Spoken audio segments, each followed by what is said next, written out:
Hi, Shivam here. Just wanted to let you guys know that Casual Magic is going to be going on hiatus for the next 2 weeks for holiday break. So we're going to be rerunning episodes from the first season of the show and using it as a good excuse to get old content onto YouTube. So thank you for listening, and we'll see you all in 2025. Casual Magic has been brought to you by Cool Stuff Inc., where you can get cool stuff. Use the code CASUAL for 5% off your order. We're also sponsored by Quiver Time, makers of the Quiver and Bolt deck cases and other fine card-holding accessories. Use the code CASUAL on their site for 10% off your purchase. And by Architect, a deck hosting website that doesn't sell anything, but they like me and I like them, so kindly use them for all your deck list needs. Now, on to the show.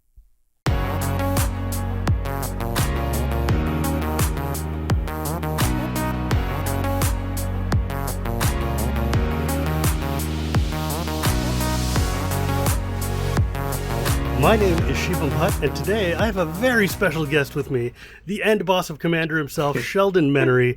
How's it going, Sheldon? Thank you so much for joining me today. Shivam, thanks for having me. I appreciate it. I was actually hoping I would get Toby first so that I could kind of have this progression going up to, but it's okay. Toby's a little harder to get a hold of. So. You started with Gavin? Yeah. I started with Gavin, and then I worked up to Scott. And now I got you, and then I'm going to, catch them all with Toby and have the grand trophy. It'll be awesome. For those of you who don't know who Sheldon Menery is, chances are you don't play Commander. And if you don't, how did you find my show? But Sheldon, you've been the godfather of Commander for a million years. You've been a judge and like the highest level judge for a million years until you retired. You've had an incredibly illustrious career and just a world-spanning life, having been all over the place. How are you enjoying yourself these days? How is retirement treating you? Retirement's treating me extremely well, although I don't feel like I'm retired. I probably work 60 or 70 hours a week on Commander.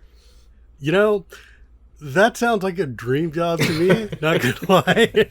Yeah, I mean, fortunately, I'm in the privileged position. I'm going to throw as many Magic card names into the conversation as I can. I'm in the position where I don't have to work anymore, and that's what having a successful wife does for you.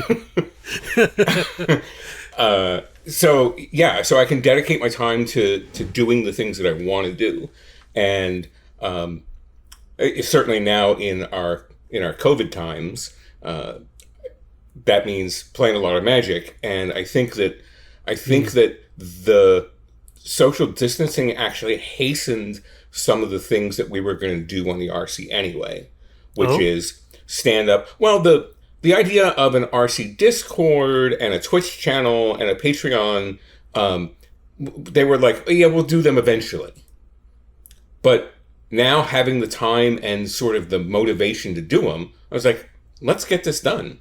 And just in the last couple of weeks, we stood up the Patreon, the Discord, and the it's been a month and a half or so since the Twitch, and we just got to affiliate. So nice. That's very fancy. Twitch affiliate. Yep. Man, you're way ahead of me in this game. Frankly, the best thing that could have happened was getting a brand new website for Commander, because not gonna lie, the old Commander website looked like it came out in 1994. It did. It was like the GeoCities website or something. Yeah, it definitely had that. It definitely had it felt like there should be a ring at the bottom that would say go to my other Magic friend sites, and then you could jump to their Angel Fire. And yeah, it definitely felt like I should be logging into an IRC chat room. Yeah. But no, it definitely feels, though, in the past year or so that the RC especially has just, appeared almost. Like, before, you guys were a nebulous shadow cabal that we vaguely knew about would be like, oh, no, what do you mean I can't play Prophet of Krufix anymore?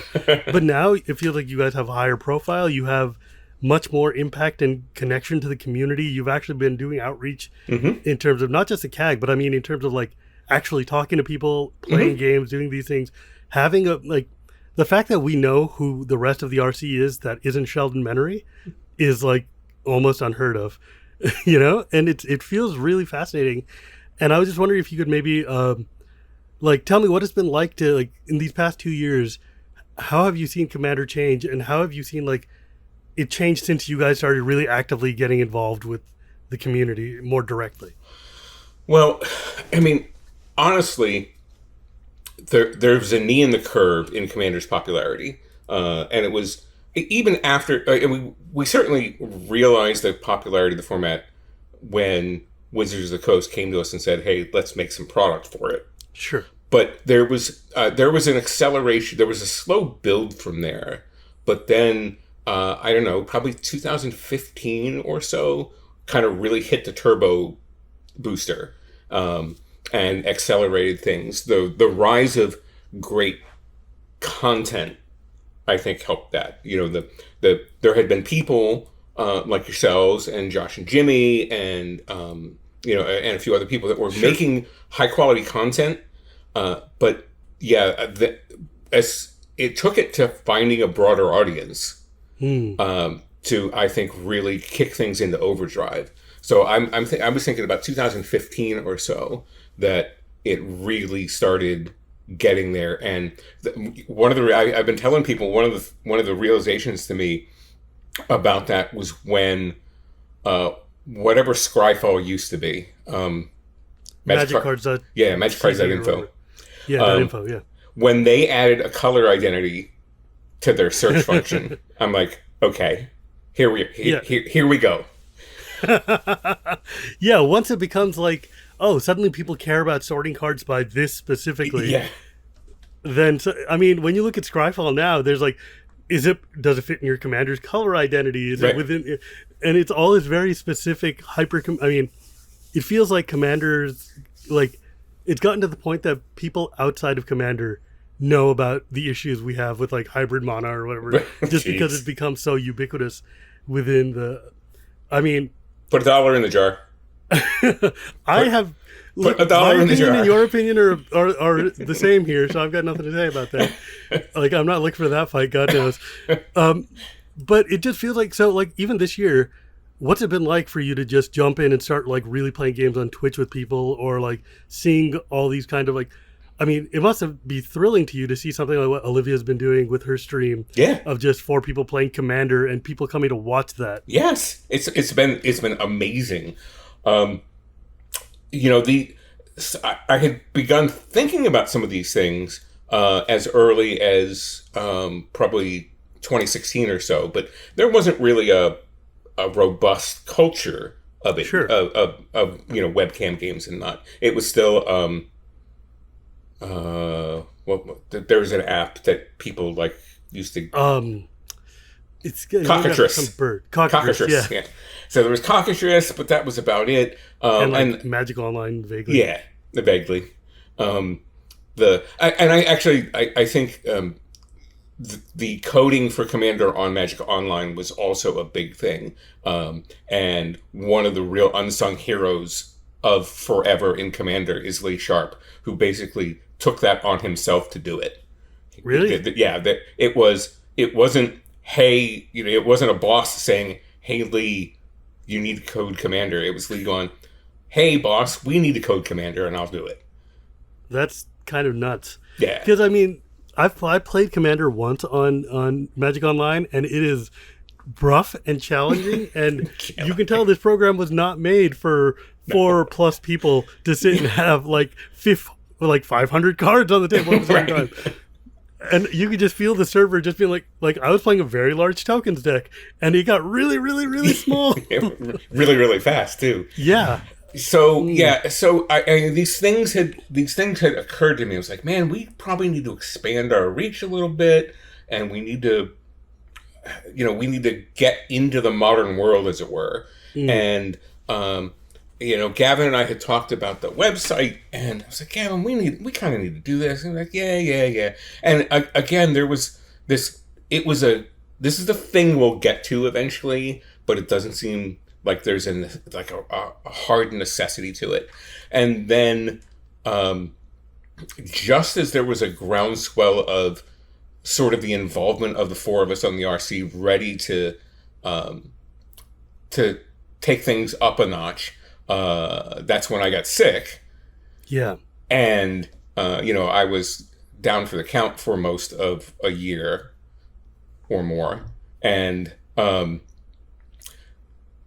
it was actually Toby and Scott were here at the house in November or December of 2016.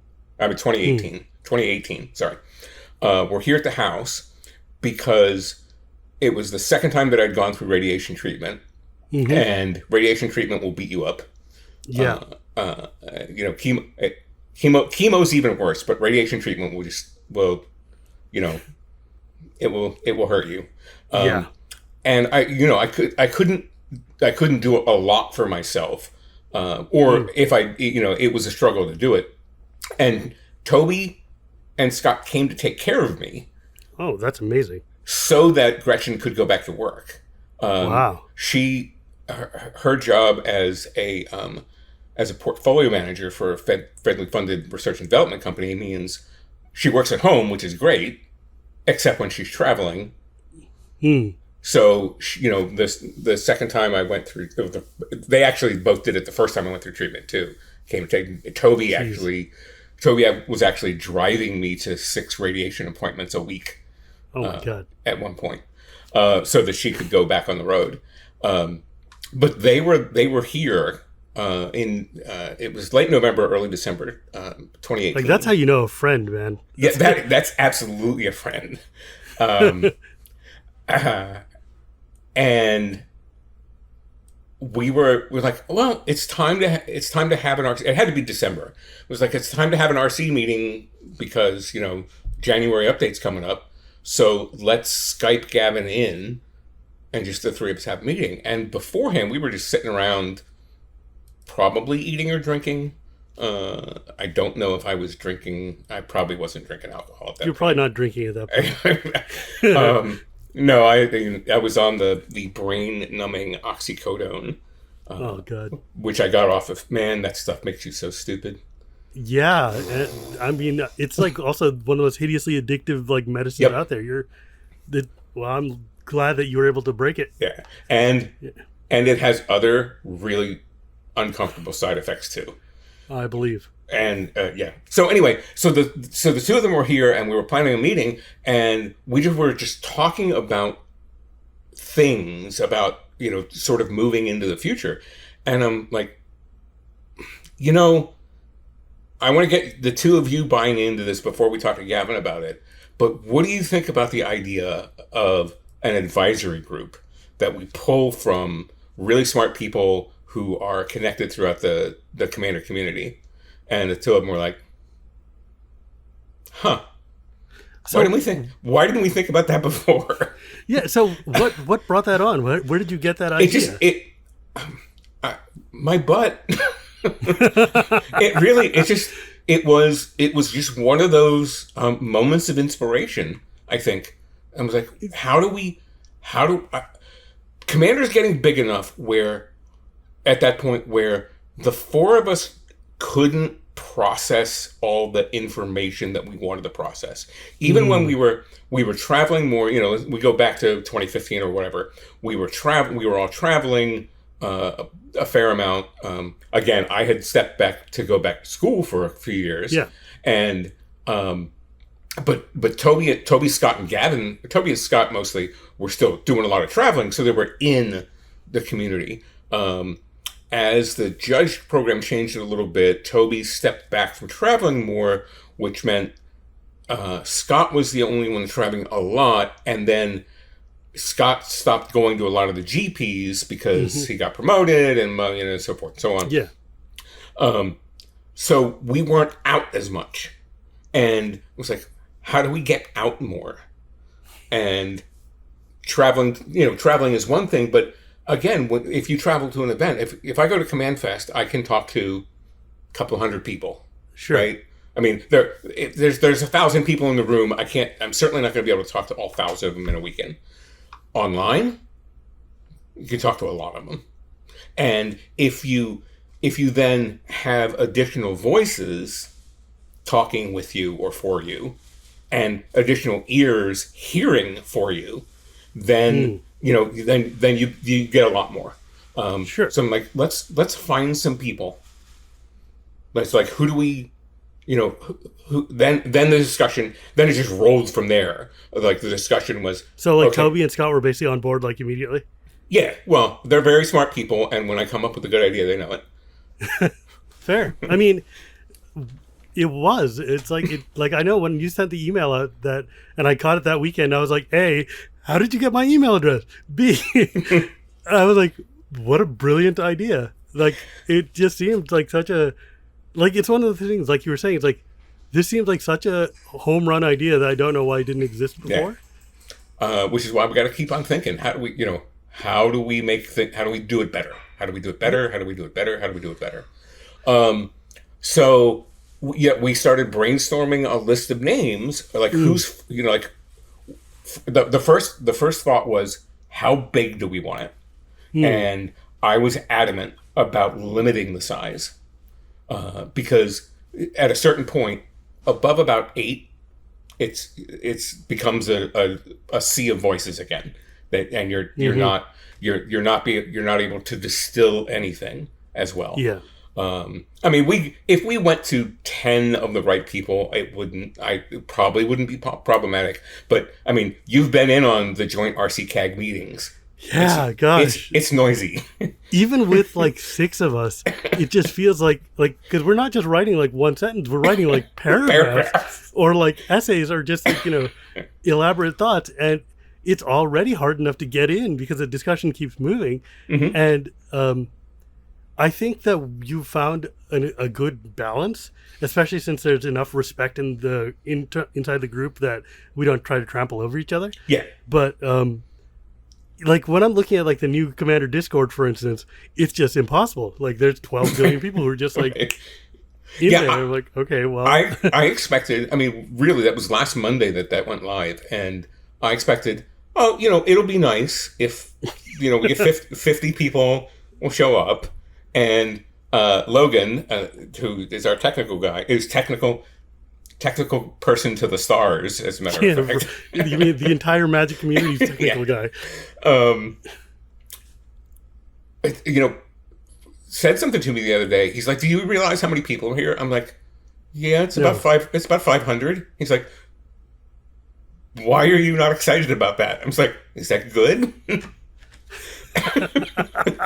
Yeah, dude, you catapulted to being like the largest Magic Discord or at least one of the very close to the top, very quickly, right? Like, but there are a lot of Commander players, right? So, there are. So the big thing when we started brainstorming this was important. Diversity was really important.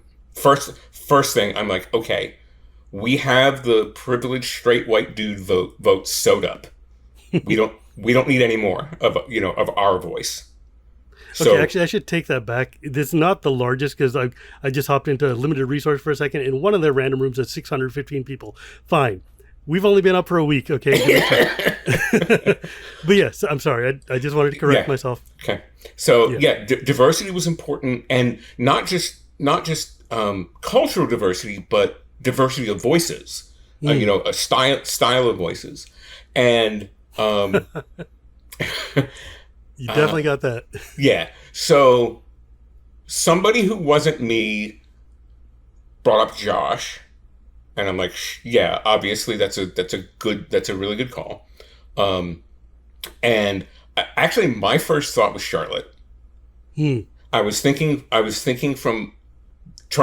to think from the end that the other people wouldn't think.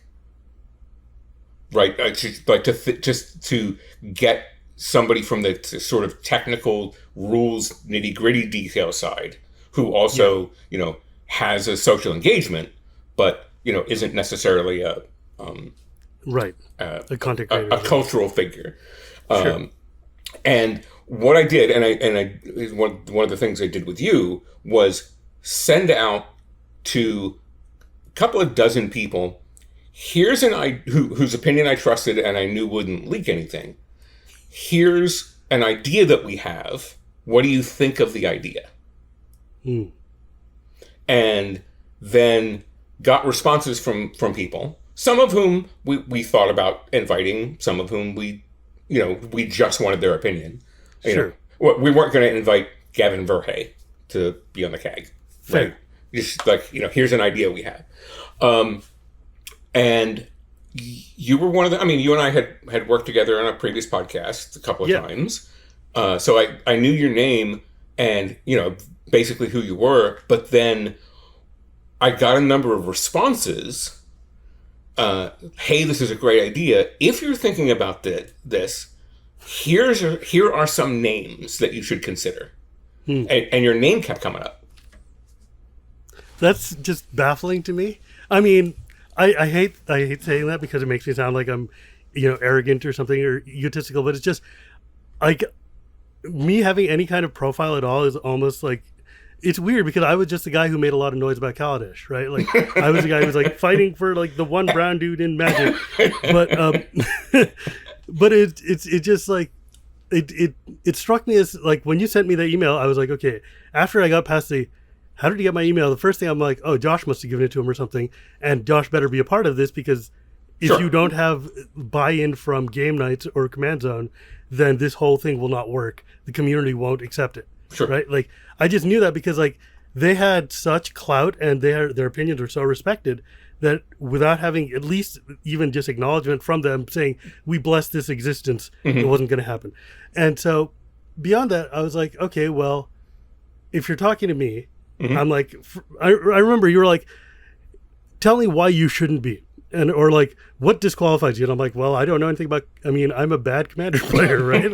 Like I'm just a casual. I love Magic for Magic. I enjoy the game, but like I remember you asked like, hey, who else would you suggest? And I was like, okay, well, you should talk to Rachel. She's one of the greatest, spikiest competitive players who's also an amazing deck builder I've seen. And you're like, I don't know who Rachel is. I'm like, you should. Well, and again, you weren't the only person that said that. Yeah. Like her articles on CFB were phenomenal. She's like, she is one of those people who like people look at her and treat her with a certain level of, just they've got this they've got this expectation when you see Rachel, and then when you look at what she does with Magic, it's like she is going to just ruin your day and night and the rest of your life because she's like one of the most cutthroat, amazing players I've ever seen in my life. Yeah. And I was like, dude, she's got to be the spike voice here. She's got to be. If you're going to talk to me, you need to talk to someone who's going to counterbalance me. Yeah. Well, and again, that was part of the diversity of voices that I was talking about. That again, we didn't need people who necessarily agreed with the implementation. Sure. We couldn't have anybody who disagreed with the sort of meta goals for the format. Because that doesn't make any sense, right? But in what sense do you mean? Well, to make Commander the best format that it can be, basically you couldn't have anybody who didn't like Commander, right? or didn't like the RC's vision, right? Somebody who's like, no, you're doing it wrong. Now we'll listen to those people, but that doesn't make sense to if they're going to actively work from the inside to tear down what we built. It doesn't. Then you're the government. It doesn't make sense for us to provide them the the weapon to do so. Right. Exactly. So you wouldn't want somebody hot, like obviously antagonistic, I guess. For example, someone who didn't know how to handle themselves in a public forum, right? I mean, one person on the CAG constantly lighting himself on fire online is enough. Gosh, who could that be? So it's yeah, okay. I draw attention. There was you and Rachel, especially were names that people kept coming back to us with. The two of you, Josh. I will say Josh did recommend both of you. And I was like, oh, that Sheldon guy, yeah, he's pretty cool. And I actually went back and listened to one of the podcasts we did together. That's good. I was like, let me make sure that I'm remembering correctly. You get a little older. There are a lot of memories stuffed in there. Sure. You talk to a lot of people. I talk to a lot of people. So yeah, then it was if that was December, it was January when we stood it up. It took no time to turn around. It was like, this is what we're going to do. This is how we're going to do it. Here's a charter for the CAG. And the four of us worked on it, passed it around to the seven of you, that were initially on, or the six of you who were initially on. Yeah, six of you initially, and then and then by January it was a reality, and here we are, and it's been one of the best things we've ever done. I mean, do you think that Commander has become better since the CAG has started? Or at least in terms of your administration or your ability to understand it? It has been a net positive for you? Just in terms of like... It's absolutely been a net positive, because it's gotten us both hearing and talking to more people, to a broader swath of the community. And it's closed some of the distance, like you mentioned a little bit ago. It's closed some of the distance between us and the community. You never really want to be ivory tower people, and that was, I think it was a misperception, because I believe that we were in and amongst the fans a lot more than folks realized, but at the same time, you can always improve, always be cobbling. Exactly. You can always find more and better, and our engagement with the community has improved a great deal in the last year and a half now, I guess. Yeah, I mean, because before I joined the CAG, for instance, I was also one of the critics of the RC. I'm like, who are these guys making these decisions from nowhere? Like, somebody must have gone to Sheldon and beat him with this card, so he banned it. Ha ha ha. Like, that's like one of the standard for years and years and years. Like, yep. Why would you ban this card? It's perfect in my meta of 7 people I play with. And like, since joining the CAG, the thing that happened was like, I was like, oh, when you're thinking about 70,000 or 700,000 players and not 7, suddenly the calculus changes, right? Suddenly, yeah, absolutely. You have a much broader, like, you have to, and so I get a feel for what you guys have to deal with. Well, you have to think about, again, you have to stay true to your vision. The reason the Commander is as popular as it is, the most popular way to play Magic ever, is because it stayed true to its vision since the beginning. And there have been people like, you're doing it wrong. It's like, I respect your opinion, but we're going to keep doing it this way. And our belief the entire time has not been, the way you're doing it is wrong, you have to do it this way. It's, this is what we're going to do, and we hope you follow along. That's a very fair way to put it. And that's actually a really good place to take our first break. So sure. We'll be back right after this. Video Deathloop is a podcast where we watch a short video clip on loop until we just can't take it anymore. Along the way, we'll try our best to make each other laugh and to hold out longer than the other guy. You can jump in on any episode, no need to worry about continuity. Check out Video Deathloop on the Greenlit Podcast Network with new episodes every Friday. Hey folks, it's Asif Khan, CEO, Editor-in-Chief, over there at ShackNews.com. Give a listen to the Shackcast, the official Shack News podcast of Shack News. Over there on the Greenlit Podcast Network. And we're back.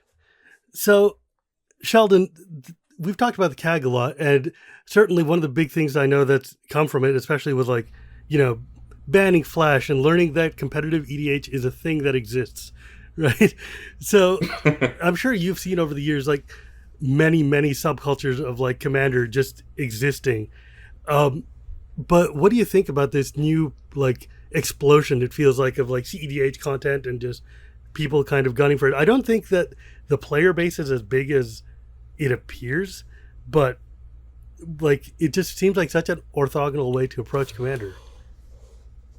Well, in absolute terms, and I think I said this earlier this year, in absolute terms, I'm willing to bet that there are more players who would identify as CEDH playing the format today than there were people playing the entirety of the format in 2005. Dang. Okay, now that's an absolute number. But like in percentages, it's they still remain a fraction of the entirety because of the player absolute base. number of Magic players is commensurately grown as well, right? Like, yeah. So I think there are a couple of things at work here that the CDH community, who I've been engaged with pretty seriously for most of the last year now. Ready to meet their parents? Yeah. Yeah, we're ready to take it to the next level.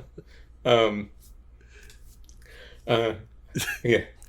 I let Jim get I let Jim get a little front the other day. Oh, they're such nice people. The CEDH community is just really pleasant. Yeah, they are. Yeah, about a year ago, I formed a conversation group with some of the luminaries from the CDH community to just it's what you do. You find subject matter experts and you talk to them about things. Yeah. So, I think one of the major things that's at work here is that CDH players are the most invested, or there's a higher percentage of them that are fully invested in the format than there are amongst the casual players, because you have to be, right? You're definitely financially invested. You're significantly temporally invested, right? You can't build and play the format casually, right? Like, even if you're drinking beer in somebody's basement while you're doing it, you're not playing casually. The fact that they're probably the density of CDH players is the most heavily invested and enfranchised players means that they're also the ones that are more likely to produce more content. So what happens is we get a disproportionate number of content producers because there's a disproportionate number of, or there's an unequally proportionately number of heavily invested players. So they're like, I'm all in. You have to kind of be all in. So when you're all in, you're more likely to be content producers. Well, I mean, the way I figured it, you and I are all in. I mean, we're at a different end of the format, but we're all in. So we're content producers. But this person that shows up twice a month to their LGS isn't quite as invested, so they're not going to produce content.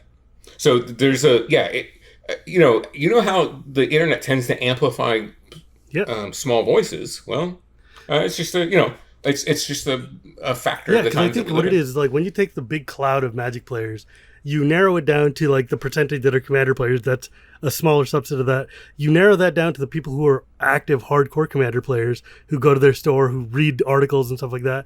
Then you narrow that down further to the subset of people who are like, okay, well, I've played so many Commander games, I want to play a really hardcore version of Commander, to like the people who are actually making, like, I play this so much, we have a meta that changes weekly, so we have content that we're creating.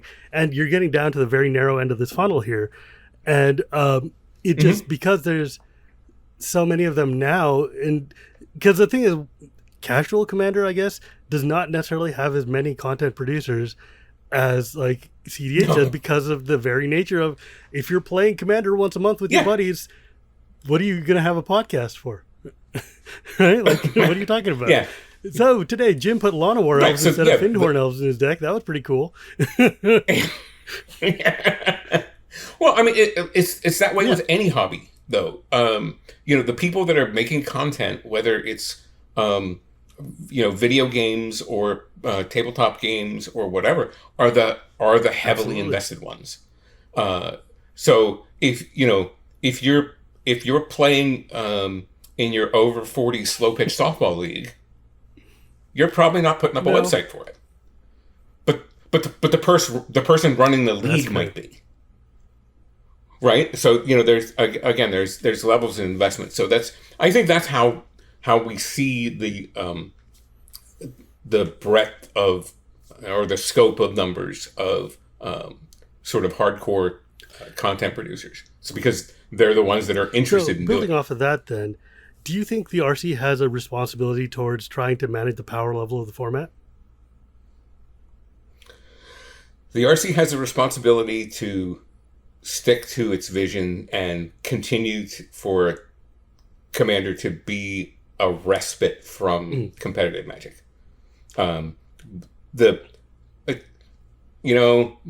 Every time somebody says you don't understand competitive Magic,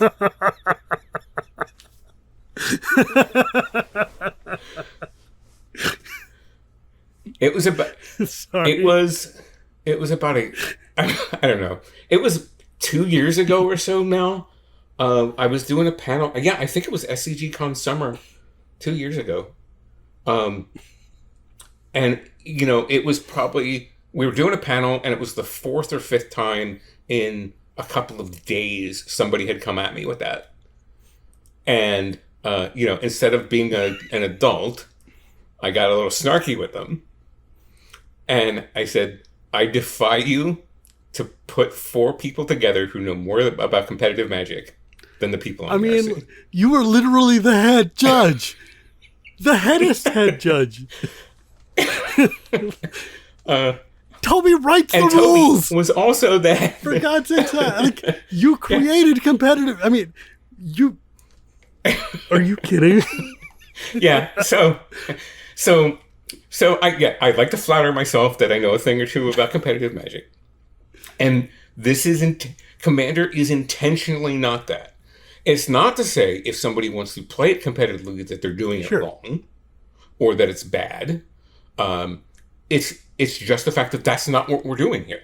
And I think we have a responsibility to make sure we hear those voices, and make sure we articulate to them, what our intentions are.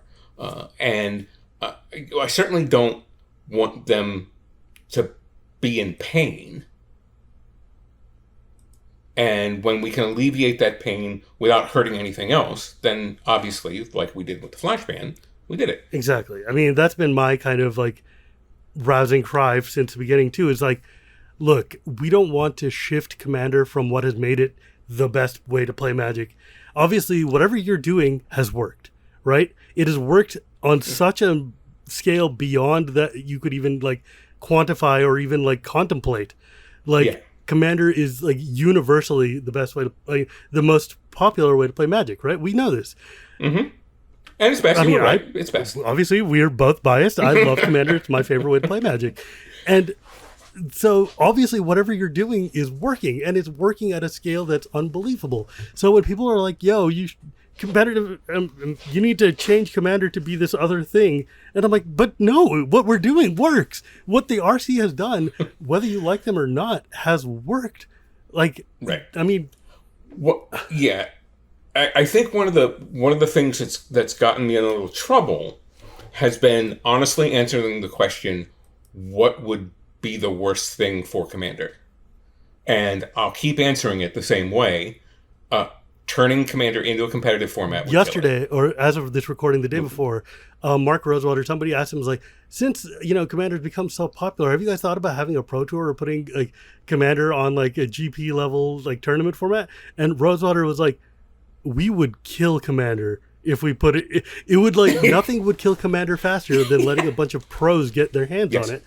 Because, for instance, well, it's broken. It's broken on purpose. The format's broken. It's not broken on purpose, but it's just you can't unbreak it. We can't unbreak it without not making it else. Commander. One of the things I remember, I talked to Ian Duke once, who is on R&D. He's play design, Reed Duke's older brother, and I was like, so what's your experience with Commander? And he's like, well, once my brother and I heard about this format, so we decided we would try to do it. So when 2 of the spikiest spikes who've ever spiked sit there and try to do that, they're like, okay, well, we were like, oh, you need to have singleton. So we both grabbed Una and we made blue-black, miserable control locks. And I was like, that's not what we're here to do, man. Can you imagine what kind of decks you would get? Like, if you're complaining about Najila now,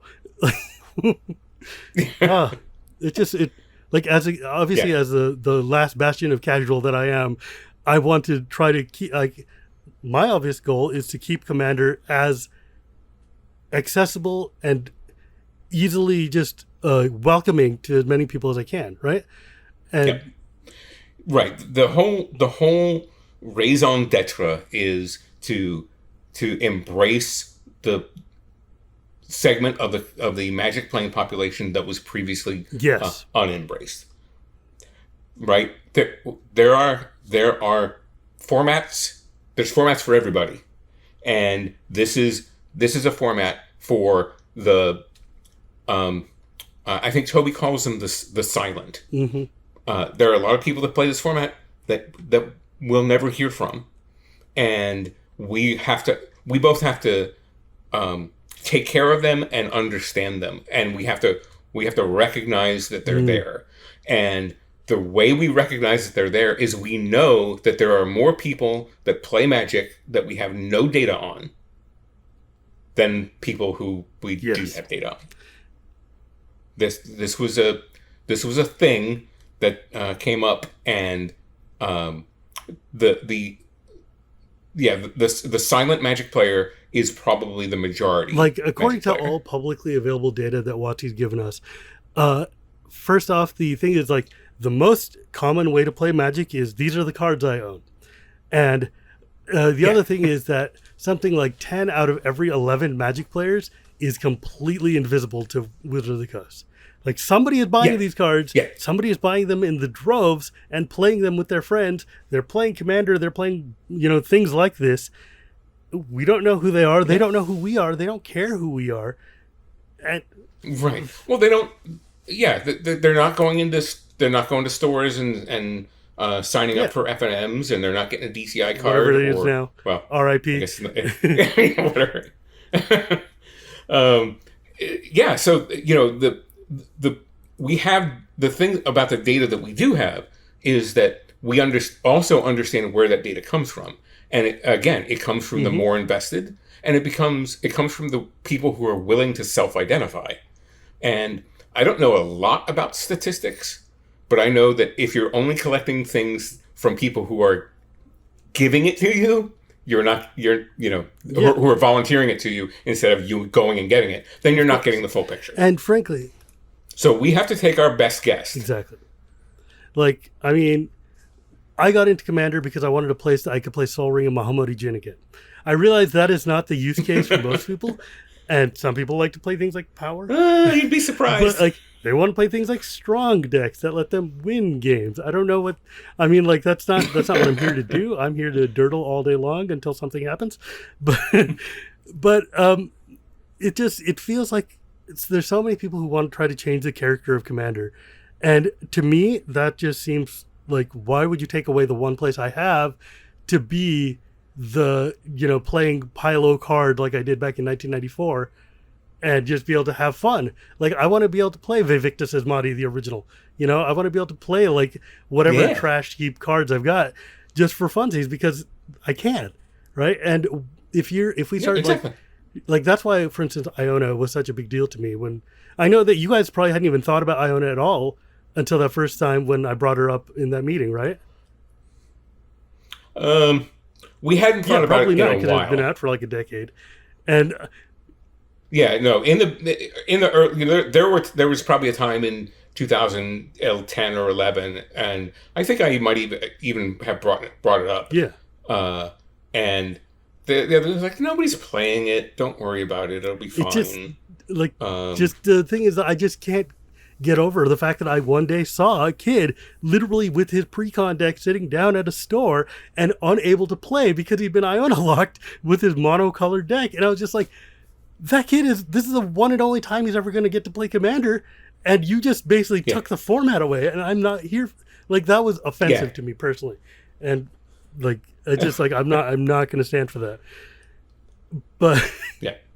Well, one of the, I think some folks misunderstand how we manage the format, and they're like, well, what data do you use? We don't use data. One, because as we've discussed, we know that we're not collecting the data we need, that we would need, and it doesn't. Data is a tool, not an end, and you collect the data that you need to do the thing you want to do. Well, we understand already the thing we want to do, and the band list, managing the format and the band list is about shaping the experience that we want players to have. We want to keep it as broadly open as we can. We don't want to have a 250 card band list for one. Well, I mean, Scott Larrabee was definitely thinking that the band list is too small, but I think that we could pretty easily philosophically support 5 or so fewer banned cards and up to 20 or 25 more banned cards. We wouldn't have to change philosophy to do that. We'd have to read the philosophy slightly more conservatively or slightly more liberally to do it that way. But I mean, keeping the ban list small is important because, again, it's not too difficult. Banned as Commander is not too difficult for Magic players to understand. I agree. It's awkward.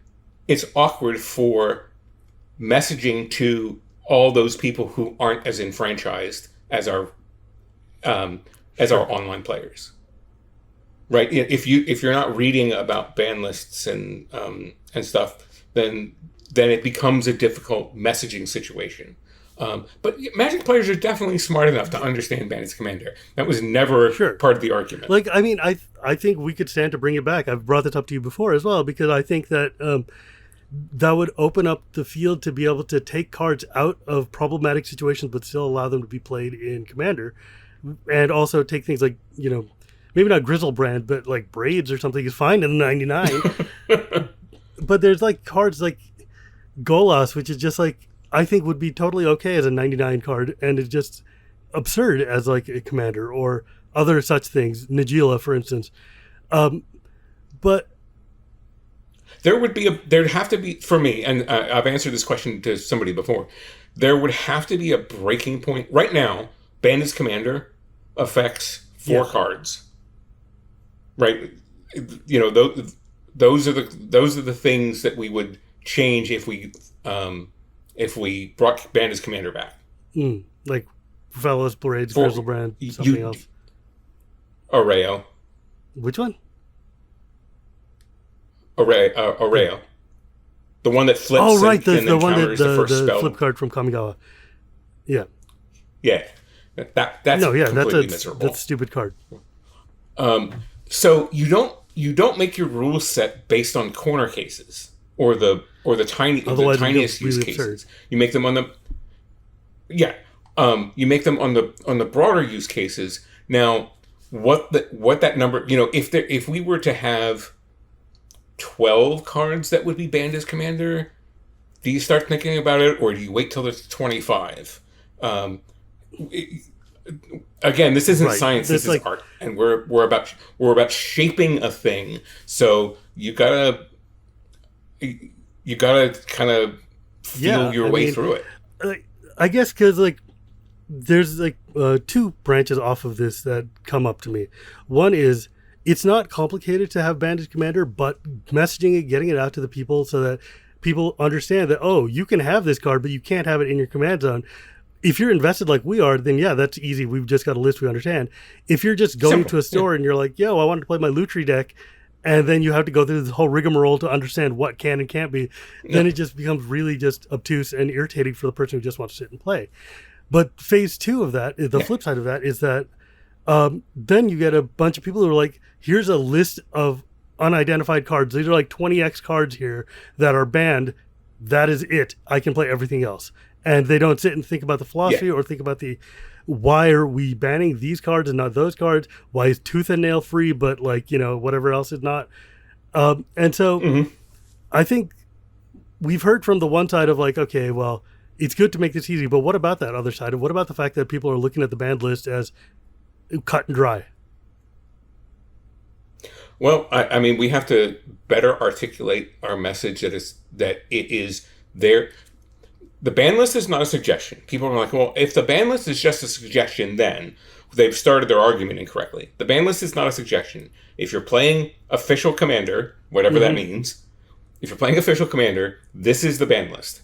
Now, as we say in the philosophy document, and I'm going to circle back to that for a second, we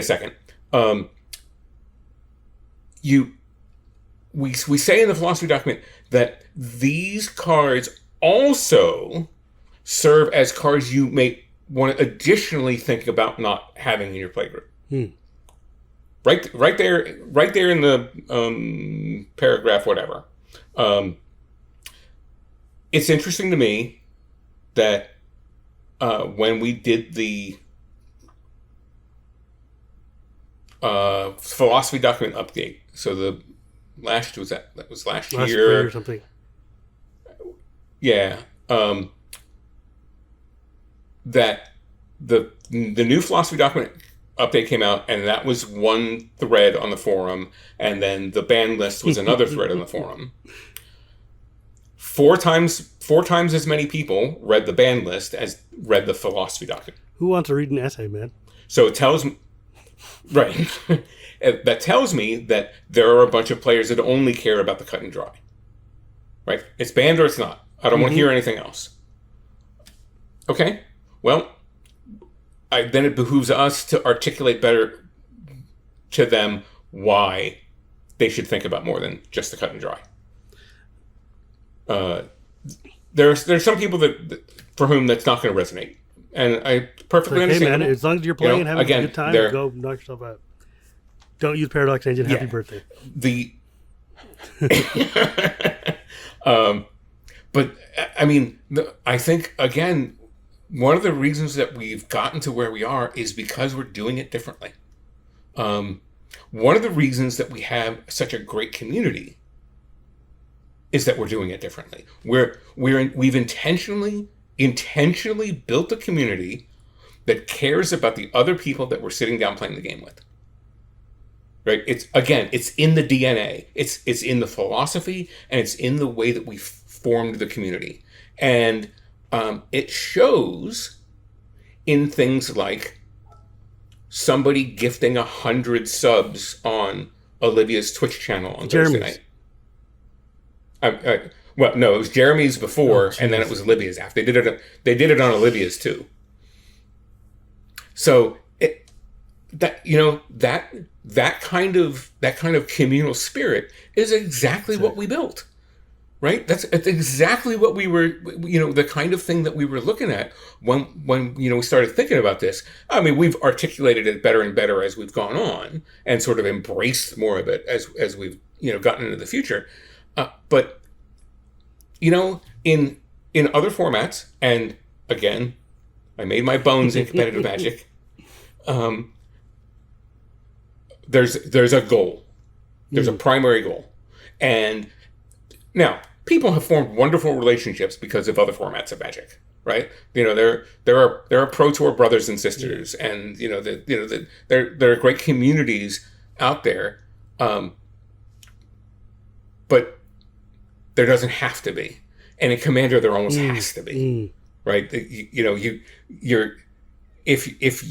you only want to focus on the one thing, then you're sort of not gonna integrate well into the community.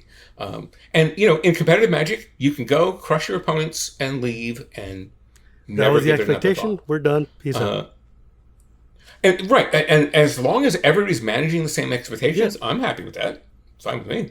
But in Commander, we have the intention is less, look, I'm here to crush you and go home, and more, hey, we're spending a couple of hours together. Let's make sure this is a good time. Yep. Right? However we choose to do that. Yeah. It's right. It doesn't matter how we choose to do it. As long as the four people who are sitting down agree. Exactly. I don't care. Right? I really don't care. When we get disagreements is the problem, and when we have especially a wider swing, you can have a style of deck that, the more optimized, high powered, or competitive a deck is, the more that it can bring tyranny to the table. Right? It's not saying that the person is tyrannical, but the deck certainly. Battle cruiser commander decks can't tyrannize the table. I bet you're going to take out one person and then everybody else is going to turn on you, right? Like, right. I mean, when has your soldier token deck been oppressive to somebody? Literally never. But a stacks deck certainly can. Grand Augustin, Grand Arbiter Augustin, the go to hellish. So that's part of the consideration that we want you to bring to it, is understanding both your own goals and desires, but the other people that you're sitting down at a table with. Yeah, I mean, like, look, if you bring a turn 4 kill to a table where everybody else has their turn 4 kill deck, we're all on the same page. Knock yourself out. If you bring your turn 4 kill where we're playing, I don't start my deck until turn 12, maybe let's not. Right. Right, and it behooves both you and the other person to make sure that you're on the same page when you sit down. And there's another thing that people say, well, the RC leans too hard on Rule 0. Actually, that's not correct. We don't lean on Rule 0 to make up for what we think are weak rules. We have the rules. We make the rules that we think are strong. And as an additional provision, if this doesn't work for you, then talk about it. But we're not saying that everybody should sit down and try to reinvent the game after they sit down. We don't want that. That's more annoyingness. Right. But having a discussion on what kind of game you want, and for me, it's turned into it's not really a power level discussion. It's a time discussion. It's a when. I don't care what it does. It's when it does it. And a deck doing something on turn 13 is all bets are off. Once we get to double digit turns, all bets are off. I really want us to implement Gavin's system of phases of the game, where it's like you've got your build up and your middle, and then you're like turn 8 plus, dude, just whatever, it's time to go. And it's like a Twilight Struggle game. There's only some certain cards you can play in the early game. Or like, what is that Angel that you're like, you can't play this on turn 1, 2, or 3, and then it comes out. It's like, I don't know. I mean, I think just if like the biggest thing that could fix Commander, if it were to say to have a problem, is just people understanding other people's levels of expectation for what they want to get out of the game, right? I mean, that's, I guess, the hardest thing to, I mean, that's not something you can judge. You can't even adjudicate that. How do you determine what, you can't tell someone they can't play this deck, right? Like, all you can do is like, look, you've brought this deck, I don't want to play against it, so I'm going to go find a different game. And some people that just, Well, I agree. I think you have to be willing to go find a different game. And you have to, personally, I think that no game is better than a bad game. Not playing is better than playing a game you're going to be miserable in. And, when we're playing, again, if we're playing pick up baseball in the Sandlot, and we do it every week, and, the person that pitches throws in the 60s and that's about it, and you bring your buddy along who is who pitches for UCLA, I think you're violating the spirit of the format there. You don't bring Jose Canseco to play in your pickup league.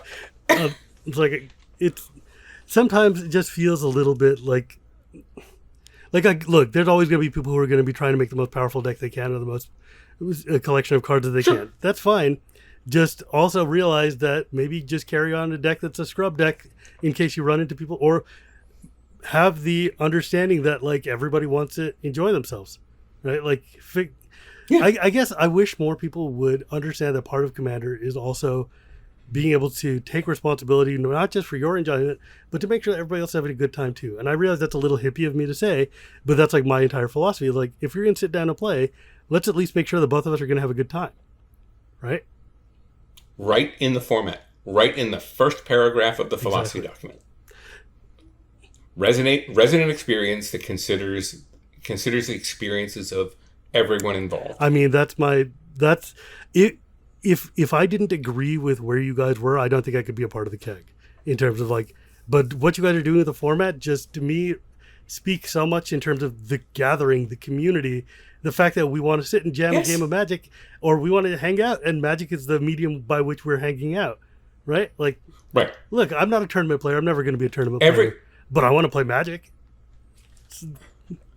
Yeah, every time I go on somebody's stream, it's about getting together with cool people, and oh, by the way, a game of Commander is going to break out. Right? I'm going on Jeremy's later this evening. It's about the community. It's about, like you said, about the gathering. As a matter of fact, tonight I'll be playing with Jeremy, Olivia, and Sylveon Silver, the person who gifted all the subscriptions to the channels. And she, oh, by the way, she stopped by and gifted 25 to the RC channel too. That's very kind. That's really cool. Yeah. Well, I mean, I was like, hey, did something engender this? Did something, Did you win the lottery? Was there a precipitating event or something? She's like, nope, I just want to pay it forward. Life is good to me, and I want to do nice things, and I love being able to do nice things for people. And I'm like, well, we need more. I think that's a great place to just kind of bring this to a coast. Thank you so much for joining me today, Sheldon. This has been a fantastic conversation. I hope you can come back on again sometime because it's been super fun. Absolutely. Anytime you want me to come on. And if folks wanted to find you, where could they find you on the internet? Everywhere. You can find me on Twitter at Sheldon Menery. I'm also on Facebook under my name. There is the Commander RC website, which is mtgcommander.net. All four of us have individual pages there, plus all the big stuff. The Twitch channel is twitch.tv/CommanderRC. And of course, you can find me weekly writing on Star City Games about the best format in Magic history. And one thing, though, you guys do write on the website. I wish you would publicize that more. Like, the fact that Gavin's been writing articles and stuff, and he doesn't post the links anywhere. He doesn't use the Commander Twitter to just say, like, hey, there's a new article. Like, please, dude, don't waste your resources doing these and not sharing them. We've been doing two things. One's called Cultivated Content, where we go out and find content to link to, but specifically go look for stuff that we think that people would share, and then I post about that. And then we've just recently started a feature called New Voices, and to qualify, you have to be a previously unpublished author. And again, that's cultivated content where we're going out and looking for people who are interested in writing about the format. And my hope is that, the big content producers will see that. Well, it's like, wow, that person really wrote a really good article. Maybe we'll think about picking them up at some point. So I think it's our responsibility to not just celebrate the great content creators we have right now, but to create the next generation of them. That's fantastic. As well. Yeah. So I'll be as good as I can about making sure that we tweet more about the things that show up on the website. I think that would be a really, really helpful thing to do. And if you want to find me, you can find me at Girapuri Gears, and you can find Casual Magic anywhere podcasts are sold or at the Greenlit Podcast Network. And as always, my friends, please remember, it's not magic without the gathering, and we'll see you next time.